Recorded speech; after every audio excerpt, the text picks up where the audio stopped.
we? Hi.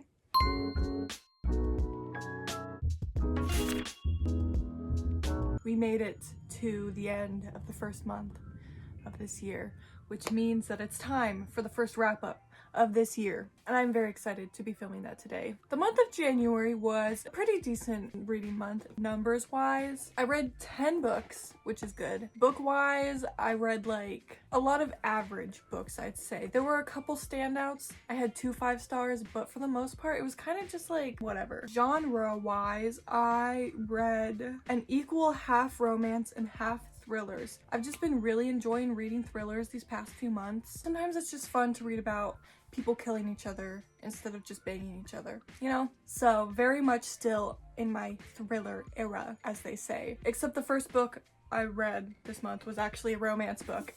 Icebreaker by Hannah Grace. I mentioned in my December wrap-up that I was like, yeah, I'm gonna finish Icebreaker.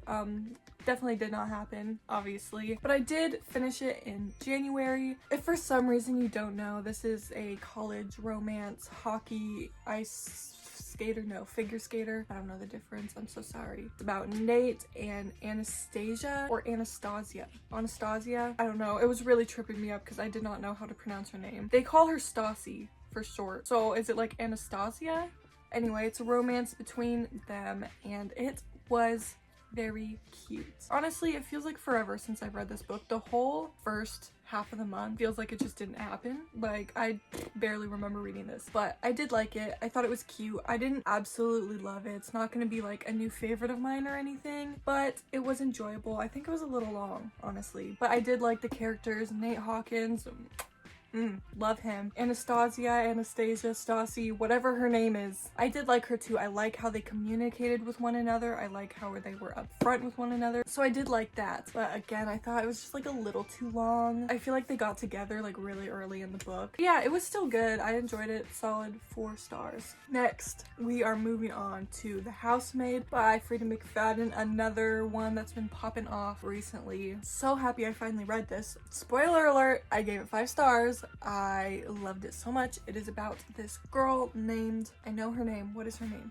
I know her name. Millie. Her name is Millie. Is living in her car. She just got fired from her job. She's having trouble finding a new one because she was in prison.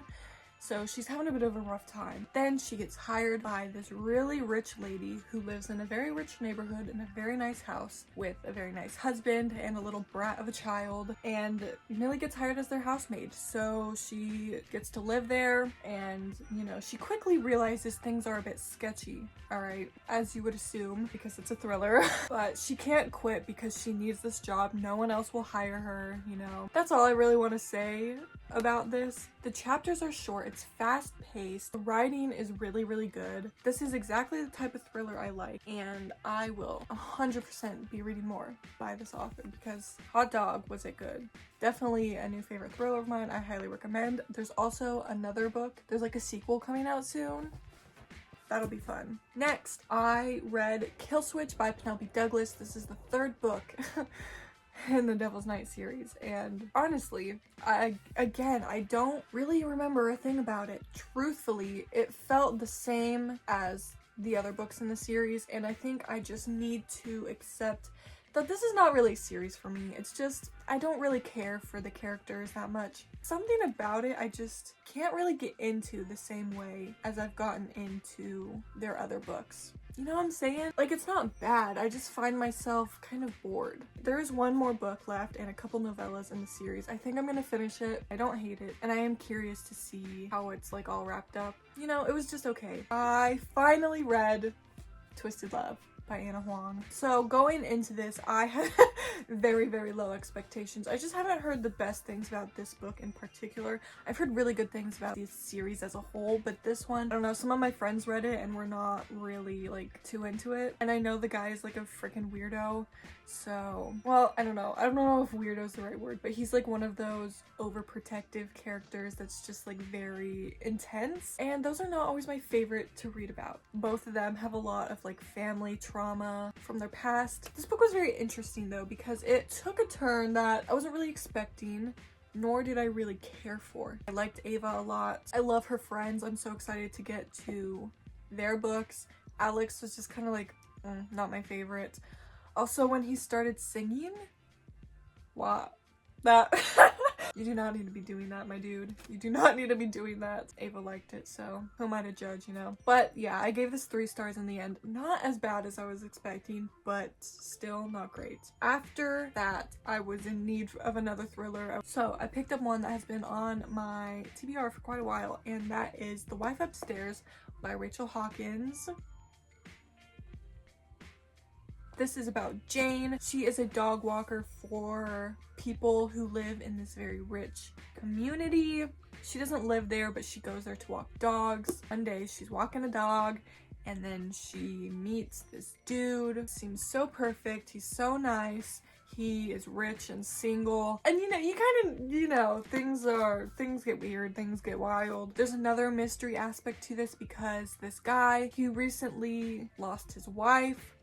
Yeah, that's that. It was really good. I really liked the writing. It was very quick. It had kind of a dual timeline. It was good. I gave it 4 stars. It was entertaining and I enjoyed it. And then after that, I read yet another thriller, Behind Closed Doors by B.A. Paris. This one, let's see, this is about Jack and Grace, who on the outside look like a beautiful, happy, perfect married couple. But, obviously that's not the case. And so it's kind of about them and what goes on, behind the closed doors of their marriage. I know that description was very vague, but it's very hard to describe the plot of thrillers without giving things away. At least for me, I like going in knowing pretty much nothing. So that's what you get with this. What else do I have to say? Yeah, it was pretty good. This was very, very similar to another thriller I've read. I'm not gonna say which one, obviously, because I don't want to spoil either of them, but just the other one did it better. And because I've seen like this kind of plot before, I was like not as impressed or not as shocked or whatever, but it was still good. I gave it 3 stars. Definitely not my favorite. Oh no! So after 2 thrillers, we're going back to romance. You see the pattern. But next up, we have The Do-Over by Lynn Painter, and this one is about what's her name? Emma? Emily? Yeah, Emily. It is about Emily, and it takes place on Valentine's Day. And she ends up getting stuck in this like weird time loop where she keeps reliving the same day over and over again.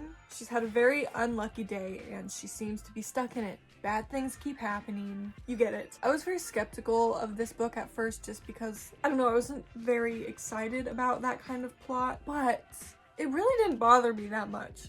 This was very cute. It was done in a way where it wasn't like annoying or repetitive. It was very cute. It was very fun. There was even a scene that like made me tear up, and I was not expecting that emotion bomb in the middle of this book. Yeah, it was really cute. The love interest, his name is Nick, I think. I loved him. I loved him a lot. I mean, they're no Liz and Wes, but it was very cute. Just what I needed, honestly. Very quick. I'm very excited for future Lynn Painter releases because she really nails it with the young adult books, I think. Very good. Moving on, we have another rom-com type of book, The Wedding Crasher by Mia Sosa. This was another okay one. Basically, this is about Solange.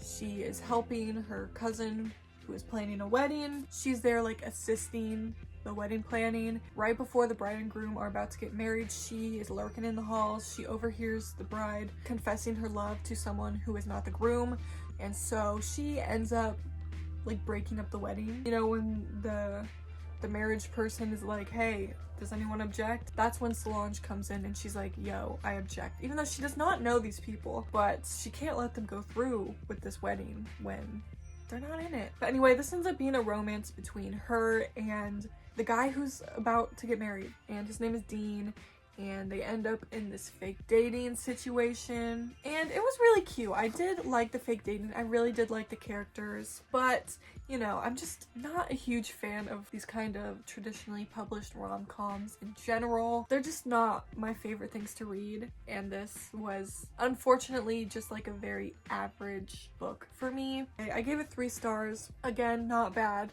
but just not anything special to me.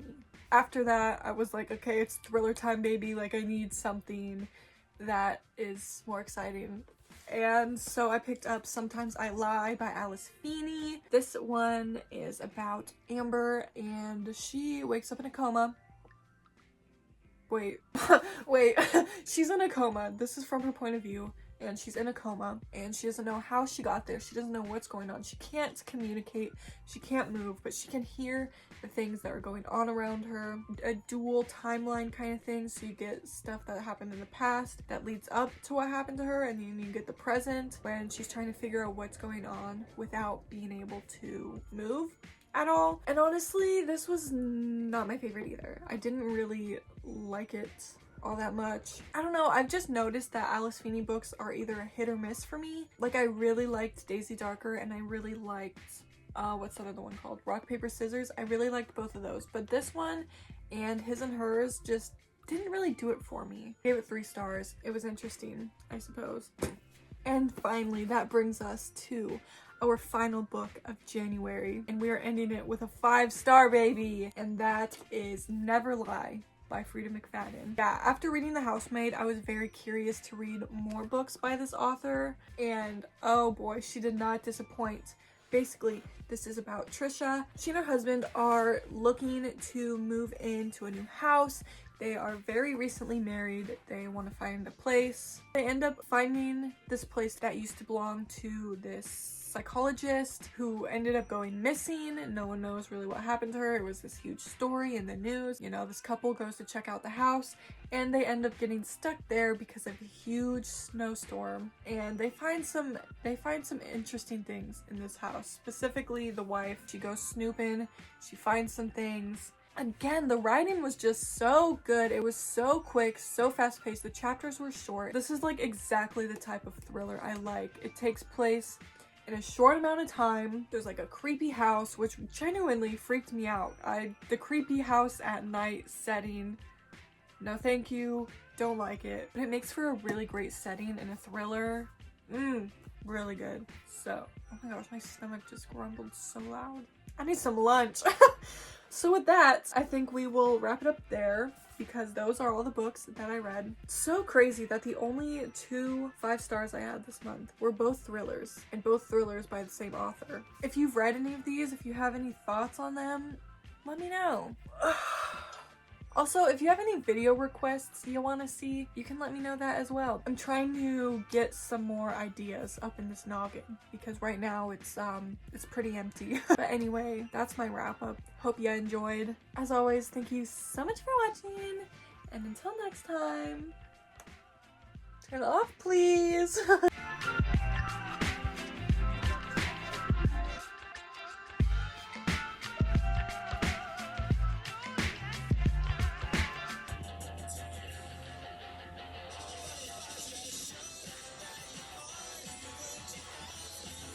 Can you not do that? Yes.